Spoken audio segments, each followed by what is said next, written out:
Overall RBI ने बैंकों का 22% पैसा बर्बाद कर दिया। अब ये बैंक को कैसे कंट्रोल किया जाता है? एसबीआई में जाने वाले कस्टमर्स को देखिएगा और एक्सिस में जाने वाले कस्टमर्स को देखिएगा, दोनों में आपको कस्टमर भी डिफरेंट मिलेगा। उसका जो कस्टमर बेस है ग्रामीण क्षेत्र के भी हैं और बड़े बड़े लोग भी हैं। इसका है कि भैया केवल बड़े लोग हैं। एक अगर बैंक पैसा लेके भाग गया तब क्या करेंगे? आप तो खूब जमा किया, कल से पता चला एसबीआई गायब है भैया, वो तो घसका देगा आधा देश के पैसे, कहाँ जाएंगे? यहाँ पे आरबीआई कहती है हर बैंक को तुम्हें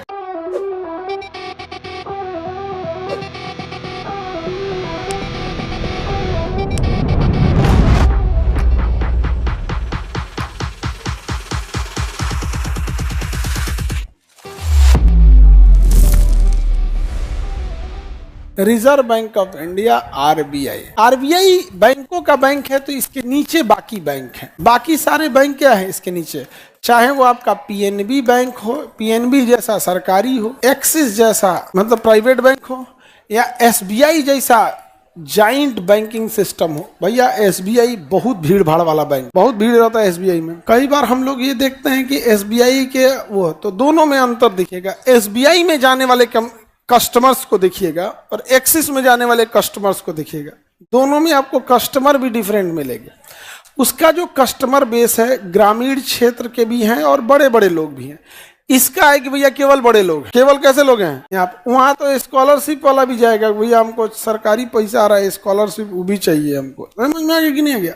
यहाँ तो उस पर बहुत सारा बर्डन है। अब ये बैंक को कैसे कंट्रोल किया जाता है? नीचे पब्लिक है, नीचे क्या है? पब्लिक है, नीचे है पब्लिक। पब्लिक को छोटा मोटा काम के लिए तो भाई कैश कर लेता है, लेकिन बड़े काम के लिए बैंक जाना पड़ेगा। बड़ा काम के लिए बैंक, सैलरी में ले आने के लिए बैंक। तो गवर्नमेंट चाहती है कि आपके पास कैश पैसा ना रहे। गवर्नमेंट चाहती है कि आपके पास क्या ना रहे? कैश पैसा ना रहे, क्योंकि कैश पैसा अगर दे दिया तो आप उड़ने लगिएगा। इसलिए गवर्नमेंट चाहती है कि आपको लोन जो दिया जाए वो कैसा रहे? कंट्रोल्ड रहे। आरबीआई जो है इन बैंकों को लोन देती है, इन बैंकों को क्या कहती है? लोन देती है। और ये बैंक फिर किसको लोन देते हैं? पब्लिक को लोन। इन बैंकों के पास अपना भी पैसा रहता है, इन बैंकों के पास अपना भी। तो हमको यही रिलेशन को पढ़ना है मॉनेटरियल पॉलिसी में। बैंकों के पास जितना पैसा रहता है ना, आरबीआई कहती है इन बैंक के हमने दो समस्या। एक अगर बैंक पैसा लेके भाग गया तब क्या करेंगे? आप तो खूब जमा किया, कल से पता चला एसबीआई गायब है भैया, वो तो घसका देगा आधा देश के पैसे, कहाँ जाएंगे आप? इसलिए आरबीआई कहती है हर बैंक को तुम्हें CRR कैश रिजर्व रेशियो लगभग 4% सिक्योरिटी मनी के रूप में किसके पास जमा करना होता है? आरबीआई। कैश रिजर्व रेशियो लगभग कितना परसेंट किसके पास जमा करना है? और आरबीआई इस पर आपको एक भी रुपए इंटरेस्ट भी नहीं देता है। अब बैंकिंग की समस्या समझो बाबू, बैंकिंग की समस्या क्या होती? बैंकिंग की समस्या ये है कि बैंक के पास अपना पैसा नहीं है, वो पब्लिक का पैसा है। पब्लिक उससे इंटरेस्ट मांगेगी कि हमको इसके पर ब्याज चाहिए, और कुल जमा पैसे का 4% कौन लेके चला गया? और सिक्योरिटी मनी के रूप में, और उस पर ब्याज भी नहीं देगा। भैया तो बैंक का कमर टूट दिया। यही कारण है बहुत सारे चीजें कहेगा तो बैंक भी आपको करंट अकाउंट पे ब्याज नहीं देता है। आगे पढ़िएगा करंट अकाउंट क्या होता है आप। इसके अलावे आरबीआई इन बैंकों को कहता है SLR, स्टेटुअरी लिक्विडिटी रेशियो। दोबारा बोलिए, statutory liquidity ratio, statutory liquidity ratio, statutory liquidity ratio. ये है CRR, cash reserve ratio. Cash reserve ratio कितना परसेंट है? कहाँ रखना होता है? आरबीआई। इसके अलावे SLR लगभग 18%। कितना परसेंट? 18। आरबीआई यह आदेश देता है कि बैंक अपना 18% पैसा अपने पास रखे, वो किसी को लोन में नहीं दे सकता है या किसी बिजनेस काम में नहीं लगा सकता है। यानी ओवरऑल आरबीआई ने बैंकों का 22% पैसा बर्बाद, 22% पैसा क्या कर दिया? बर्बाद कर दिया। कैसे बर्बाद कर दिया? नॉन वर्किंग डाल दिया, कहा इस पैसे से आप काम नहीं कर सकते। आप देखो ना, CRR कौन रखा है? आरबीआई। और एसएलआर बैंक को अपने पास रखवाता है कि अपने तिजोरी में बंद करके रखो और तुम्हारा सिस्टम हम देखेंगे तुम्हारे अकाउंट में कितना पैसा है, सब चीज बंद करा दिया कि नहीं। तो बैंकों का कितना पैसा बर्बाद कर दिया। एसएलआर आरबीआई के पास जमा होता है या खुद अपने पास, खुद, और सीआरआर आरबीआई के पास। इन दोनों पे बैंक को कुछ मिलने वाला है, ये बैंक का पैसा था। अब हम जब एक्सिस कर रहे हैं तो केवल एगो ब्रांच की बात नहीं कर रहे हैं, हिंदुस्तान में जितनी एक्सिस की शाखाएं हैं सबकी बात कर रहे हैं, सबका मिला। हम एसबीआई बैंक का एक मीटिंग था तो उसमें हम गए हुए थे शिक्षक दिवस के दिन 2022 में। तो वहां सारे लोग बात कर रहे थे कि सर मैं ये ब्रांच का हेड हूँ, मैं इस ब्रांच का हेड हूँ, ऐसे हेड हूँ। तो सब लोग हेड थे लोग वहाँ पे। अब हम कोई बैंक में काम करने वाला तो आदमी है नहीं जो हमको समझ में आए, एसबीआई वाले लोग। तो एक आदमी उसमें बड़ा शांत बैठे थे, तो हम उनसे पूछे कि आप कैसे सर? तो कहा मैं भी बढ़िया, मैं यहाँ मेरा ये वाला ब्रांच है, मैं ये ब्रांच देखता हूँ, मेरा ब्रांच सर छोटा है, 400 करोड़ का है। सोचो वो आदमी का ब्रांच छोटा था, 400 करोड़ का था। ये पटना गांधी मैदान के पास थी मीटिंग, एसबीआई का बहुत बड़का ऑफिस है गांधी मैदान। हम कहे बताओ यार ये आदमी कह रहा है कि मेरा ब्रांच बहुत छोटा है, 400 करोड़ का है। तो हम, मेरे में जिज्ञासा हुई तो हम कहें कि बाकी लोगों को भी लगे हाथ देख लेते हैं।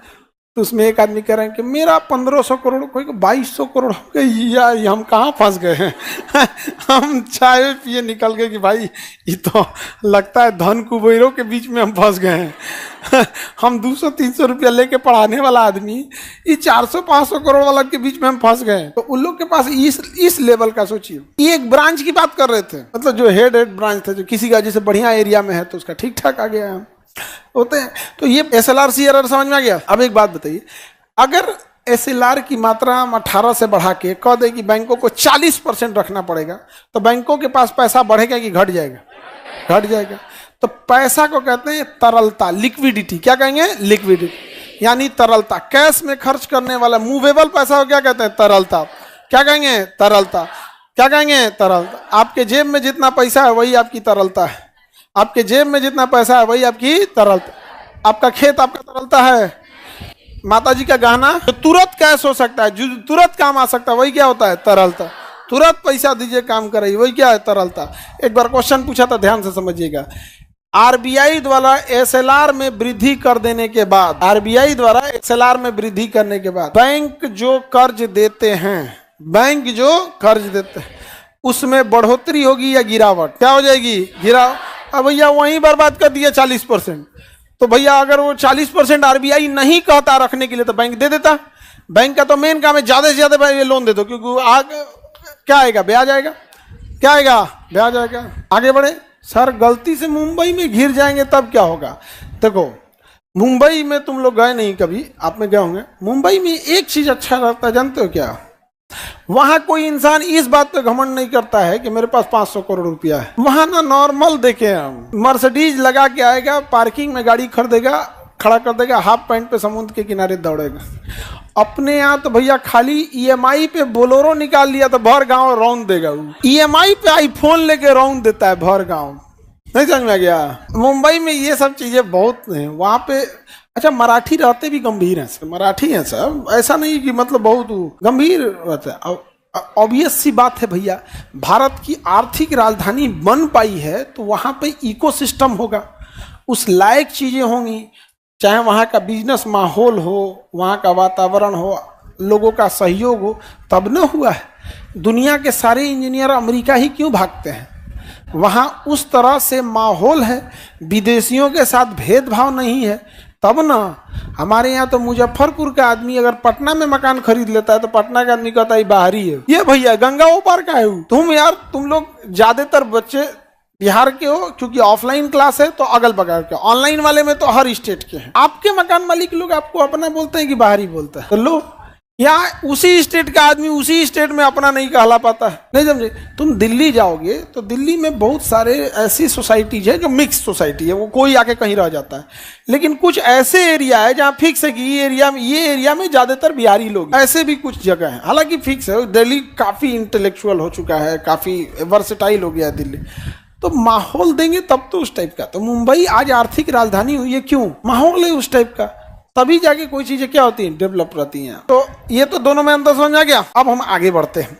बैंक के पास कितना पैसा बचा रहा है बाबू बताओ? 78%। कितना परसेंट? तो क्या ये 78% पैसा बैंक लोन बांट देगा तो बैंक खाली हो जाएगा?